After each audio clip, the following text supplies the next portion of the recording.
الحمد لله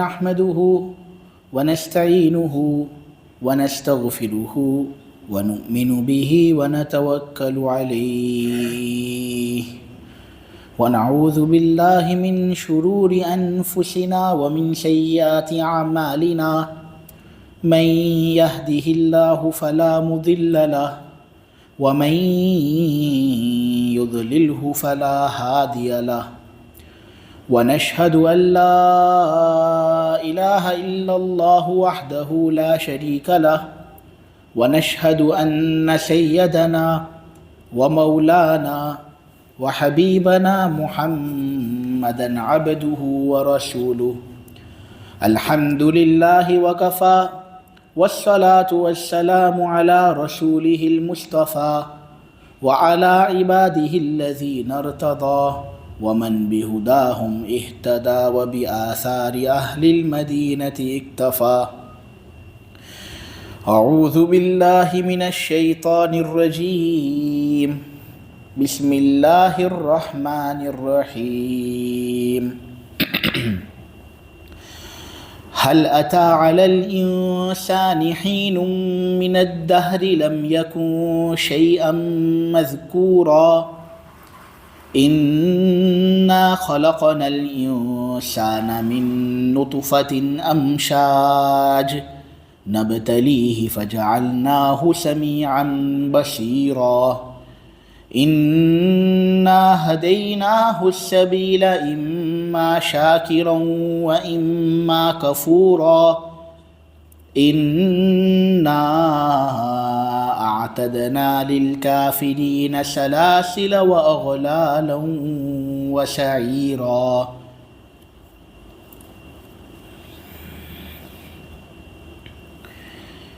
کیا انسان پر کوئی ایک ایسا وقت آیا بھی ہے یا نہیں جب وہ کوئی قابل ذکر چیز نہ تھا؟ یقیناً ہم نے انسان کو ایک ملے جلے نطفے سے پیدا کیا ہے، اس لیے تاکہ ہم اس کو آزمائش میں مبتلا کریں۔ ہم نے اس کو اس طرح بنایا کہ وہ سنتا بھی ہے اور دیکھتا بھی ہے۔ یقین جانو ہم نے تو انسان کو سیدھا صاف راستہ بتا دیا ہے، اب یا تو وہ شکر گزار بنے گا یا یہ کہ وہ ناشکری کرے گا۔ یقین جانو ناشکری کرنے والوں کے لیے ہم نے زنجیریں، گلے کے توق اور ایک دہکتی ہوئی آگ تیار کر رکھی ہے۔ میرے عزیزو، اللہ تبارک و تعالیٰ کی توفیق سے اور اللہ تبارک و تعالیٰ کے فضل و کرم سے سورہ دہر کی تفسیر بالآخر شروع ہو گئی۔ یہ اللہ تبارک و تعالیٰ کا بڑا فضل ہے کہ اللہ یہاں پر اس تفسیر کے سلسلے کو جاری رکھ رہے ہیں۔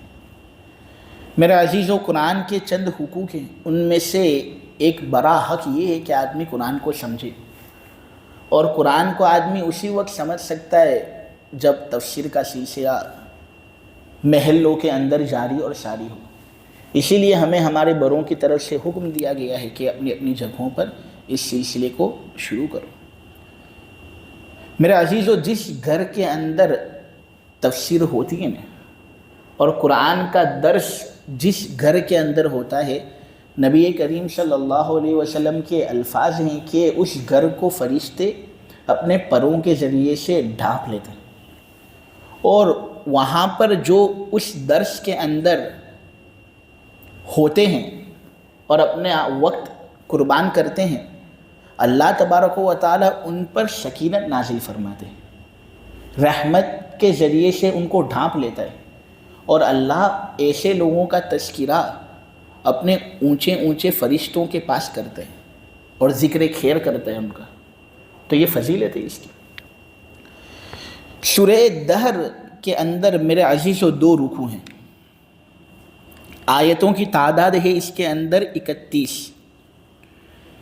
اس صورت کے اندر الفاظ کتنے ہیں تو مفسرین نے یہ بات کہی ہے کہ 240 الفاظ اس صورت کے اندر ہیں، اور حروف کی تعداد 1054 1054۔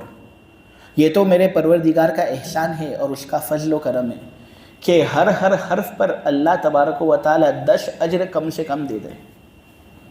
میرے عزیزو، انشاءاللہ اس مختصر صورت کو اگر ہم پڑھیں گے تو کھاتے کے اندر کم سے کم اجر 10,540 جمع ہو جائے گا۔ اور یہ تو کم سے کم اجر کی بات ہے۔ اللہ تبارک و تعالی پھر اخلاص دیکھتا ہے، دل اور جگر کو دیکھتا ہے کہ کیا یہ لوگوں کو راضی کرنے کے لیے پڑھ رہا ہے یا مجھے راضی کرنے کے لیے پڑھ رہا ہے، کیا خشوع اور خضوع اس کی تلاوت کے اندر ہے یا نہیں، کیا پڑھتے وقت اس کی آنکھوں سے آنسو نکلتے ہیں یا نہیں۔ یہ سب آداب کے ساتھ اگر کوئی آدمی قرآن کی تلاوت کرتا ہے نا، پھر اللہ اس سے اجر کو بڑھاتا جاتا ہے، اور کتنا بڑھاتا ہے وہ تو اللہ تبارک و تعالی ہی زیادہ واقف ہے، دنیا کا کوئی عالم بتا نہیں سکتا۔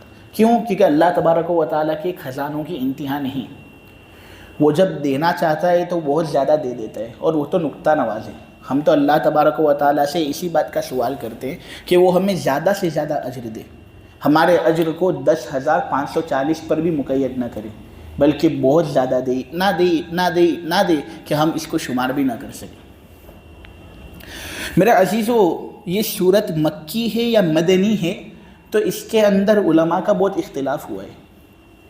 کون سی صورت کو مکی کہتے ہیں، کون سی صورت کو مدنی کہتے ہیں، میں آپ کو پھر سے سمجھا دوں۔ مکی اس صورت کو کہتے ہیں جو ہجرت سے پہلے نازل ہوئی، اب خواہ وہ مکہ میں نازل ہوئی ہو یا کسی اور جگہ پر نازل ہوئی ہو۔ مکی ہے اس کا مطلب یہ نہیں کہ وہ صورت مکہ ہی میں نازل ہوئی ہوگی، مکی ہونے کا مطلب یہ کہ وہ صورت ہجرت سے پہلے نازل ہوئی۔ اسلام کا جو دور ہے نا، وہ 2 حصوں پر منقسم ہے۔ نمبر 1 ہجرت سے پہلے کا دور، نمبر 2 ہجرت کے بعد کا دور۔ ہجرت سے پہلے تقریباً 11-12 سال نبی کریم صلی اللہ علیہ وسلم مکہ کے اندر رہے تھے، تو یہ مکی دور۔ اور ہجرت کے بعد کا دور تو تقریباً 10-11 سال نبی کریم صلی اللہ علیہ وسلم نے مدینے کے اندر قیام کیا تھا، تو یہ مدنی دور۔ اب اس کا مطلب یہ نہیں کہ حضور مکہ کے اندر ہجرت سے پہلے رہتے تھے تو مکہ سے کبھی الگ ہوتے ہی نہیں تھے، بلکہ حضور یہاں وہاں جاتے تھے، اور ہجرت کے بعد حضور اکثر طور پر مدینے میں رہتے تھے۔ تو اس کا مطلب یہ نہیں کہ حضور مدینے ہی کے اندر ہمیشہ کے لیے رہتے ہوں، نہیں، حضور باہر نکلتے تھے، سفر کرتے تھے، مسافر ہوتے تھے، کبھی حالت سفر کے اندر قرآن کا نازل ہونا ثابت ہو جاتا۔ تو کسی صورت کے مکی ہونے کا مطلب یہ ہے کہ وہ صورت ہجرت سے پہلے نازل ہوئی، خواہ مکہ میں نازل ہوئی ہو یا اس کے علاوہ کسی دوسری جگہ پر نازل ہوئی ہو۔ نے ہجرت کے بعد اگر کوئی صورت نازل ہو نا تو اس صورت کو کہتے ہیں مدنی، خواہ وہ مدینے کے اندر نازل ہو یا مدینے کے علاوہ کسی اور علاقے کے اندر اس کا نزول ہوا ہو۔ یہ صورت مکی ہے یا مدنی ہے، اس کے اندر اختلاف ہوا ہے۔ بعض علماء کہتے ہیں کہ یہ صورت مکی ہے، تو بعض علماء یہ کہتے ہیں کہ نہیں، یہ صورت مدنی ہے۔ یہاں پر بھی جو اس نسخے کی ٹائپنگ کر رہا تھا اس نے یہ لکھا ہے کہ یہ صورت مدنی ہے، حالانکہ اس میں اختلاف ہے۔ بعض علماء دونوں طرح کی بات کہتے ہیں اور کہتے ہیں کہ یہ صورت مکی بھی ہے اور مدنی بھی ہے۔ اب وہ کس طرح؟ پہلا رکوع مکی، دوسرا رکوع مدنی۔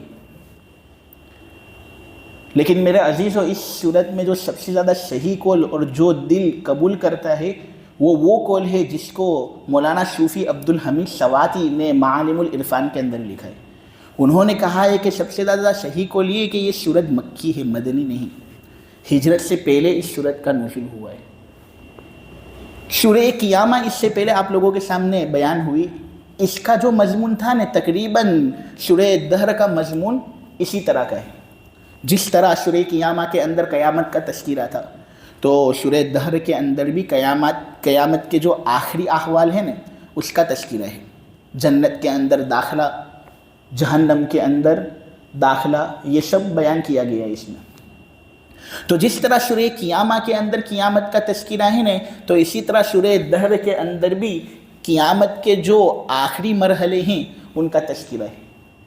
جس طرح سورہ قیامہ کے اندر قرآن کا تذکرہ ہے، لا تحرک بہ لسانک لتعجل بہ ان علینا جمعہ وقرآنہ فاذا قرأناہ فاتبع قرآنہ، تو اسی طرح سورہ دہر کے دوسرا رکوع دیکھا جائے تو اس کے اندر بھی قرآن کا تذکرہ ہے، انا نحن نزلنا علیک القرآن تنزیلا۔ جس طرح سورہ قیامہ کے اندر اجمالاً یہ بات بتائی گئی ہے کہ دیکھو اللہ تبارک و تعالیٰ کی شکر گزاری کرو گے تو نجات پاؤ گے، ناشکری کرو گے تو اللہ تبارک و تعالیٰ کے یہاں پر بدلہ بڑا سنگین ہے۔ تو یہ بیان سورہ دہر کے اندر بھی ہے، اور جس طرح سورہ قیامہ کے اندر انسان کی تخلیق کے مرحلوں کو بیان کیا گیا ہے، اسی طرح انسان کی تخلیق کے مراحل سورہ دہر کے اندر بھی بیان ہوئے ہیں، یعنی مضمون تقریباً ایک جیسا ہے، اس لیے ایک کے بعد ایک کو بیان کیا گیا۔ سورہ دہر تو میرے عزیزو یہ بڑی افضل صورتوں میں سے ایک صورت ہے۔ بخاری اور مسلم کے اندر ہے کہ حضرت عبداللہ ابن عباس رضی اللہ تعالیٰ عنہما بیان کرتے ہیں کہ نبی کریم صلی اللہ علیہ وسلم کو اس صورت سے بہت محبت تھی، تو جب بھی جمعہ کا دن ہوتا نا اور فجر کی نماز ہوتی تو نبی کریم صلی اللہ علیہ وسلم کا معمول ہوتا کہ حضور پہلی رکعت کے اندر سورہ الف لام میم سجدہ پڑھتے اور پھر دوسری رکعت کے اندر سورہ دہر کی تلاوت کرتے۔ اسی لیے ہمارے ائمہ کو کہا جاتا ہے کہ جمعہ کے دن اس سورت کی تلاوت کر لیا کرے فجر کی نماز کے اندر، سنت کی پیروی جتنی زیادہ ہوگی اجر اتنا زیادہ ملے گا۔ روح المعانی تفسیر کی ایک بڑی زبردست کتاب ہے، عربی کے اندر ہے، علامہ آلوسی نے اس کو لکھا ہے۔ اسی طرح ایک کتاب ہے تفسیر ابن کثیر، اور اسی طرح ایک کتاب ہے در منثور، ان کے اندر ایک روایت بیان کی گئی ہے جس سے اس سورت کی افضلیت معلوم ہوتی ہے۔ اس روایت سے یہ بات معلوم ہوتی ہے کہ جنت کا جو تذکرہ اس سورت کے اندر بیان ہوا ہے وہ بڑا زبردست بیان ہوا ہے کہ اگر سننے والا سنتا ہے اور اس سلسلے میں غور کرتا ہے تو واقعتاً اس کا دل جنت کے شوق کے اندر جھوم جائے گا۔ ایک مرتبہ نبی کریم صلی اللہ علیہ وسلم اس سورت کی تلاوت کر رہے تھے کہ سامنے ایک سیاہ آدمی بیٹھا ہوا تھا، بڑے شوق سے قرآن سن رہا تھا۔ نبی کریم صلی اللہ علیہ وسلم کی تلاوت کا تو کیا کہنا، ہماری طرح تلاوت نہیں کرتے تھے حضور کی تلاوت کا انداز بہت اچھا ہوتا تھا، لہجہ بڑا زبردست، مخارج بھی بڑے زبردست۔ حضور تو عربی النسل تھے، قرآن بھی عربی کے اندر، تو جو عربی آدمی ہوتا ہے وہ اپنی زبان کا کلام بہت اچھے طریقے سے پڑھ سکتے ہیں۔ جس طرح عربی آدمی کو اگر ہم کہیں کہ تو اردو کے اندر بات کر تو اس کی اردو بڑی عجیب لگے گی، ہمارا قرآن پڑھنا بھی اسی طرح ہے۔ اللہ تبارک و تعالیٰ قبول کر لے جو بھی کچھ محنتیں ہوتی ہے، ورنہ فی نفسی ہی ہمارے قرآن پڑھنے کے اندر کوئی دم نہیں۔ خیر حضور کا پڑھنا تو بہت اونچا تھا، حضور بڑے زبردست طریقے سے پڑھتے تھے، تو حضور پڑھ رہے تھے اور جنت کا مضمون چل رہا تھا اور وہ حبشی آدمی بھی سن رہا تھا کہ اچانک ہچکی آئی اور اس کا انتقال ہو گیا۔ نبی کریم صلی اللہ علیہ وسلم جب قرات سے فارغ ہوئے تو حضور نے صحابہ سے کہا کہ لگتا ہے جنت کے شوق نے اس آدمی کے بدن سے اس کی روح کو نکال دیا، کیونکہ جنت کا تذکرہ چل رہا تھا اور اس کو ہچکی آئی اور اس کا انتقال ہوا۔ یعنی اس صورت کے اندر جنت کا اتنا زبردست تذکرہ ہوا ہے کہ اگر کوئی آدمی دل کے کانوں سے سنے نا اور حقیقی طور پر جس طرح سننے کا حق ہے اس طرح وہ اس کو سنے گا تو اس کا دل جم جائے گا انشاءاللہ۔ یہ اس صورت کی فضیلت ہے۔ میرے عزیزو، اس صورت کے اندر جو سب سے پہلی آیت ہے اس کے اندر یہ بات کہی جا رہی ہے کہ کیا انسان پر کوئی ایک ایسا وقت آیا بھی ہے یا نہیں جس میں وہ کوئی قابل ذکر چیز نہ تھا۔ یعنی یہاں پر اللہ تبارک و تعالیٰ انسان کے تکبر کو توڑ رہے ہیں کہ انسان بڑا تکبر کرتا ہے تو، اور میرے احکام کی نافرمانی کرنا گویا تیری ایک عادت بن گئی ہے۔ تو کتنی نافرمانی کرتا ہے میری؟ کیا تجھ پر ایک زمانہ ایسا نہیں گزرا کہ جس میں تو کوئی قابل ذکر چیز نہ تھا؟